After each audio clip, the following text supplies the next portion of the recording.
Малайлар да, кызлар да яратып уйный торган туп бик борынгы уенчык. Беренче туплар борынгы Грецияда барлыкка килгән.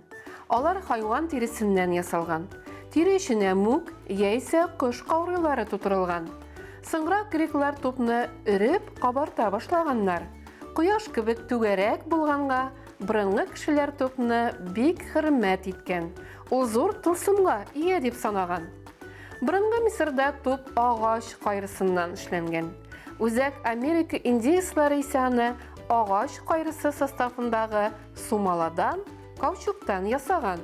Америкага сәяхәте вакытында каучук тупны Христофор Колумб күреп алган һәм аны Испанияга алып кайткан. Испаниядан туп бөтен дөньяга таралган. 19 гасырда Чарльз Гудьер тарафыннан беренче резин туп ясалган. Берничә елдан инглиз кешесе Ричард Линдон туп өчен өреп кабарта торган камера уйлап тапкан. Тупның бүгенге көндә нинди генә төрләре юк. Футбол, баскетбол, волейбол, регби, су полосы, теннис туплары бар.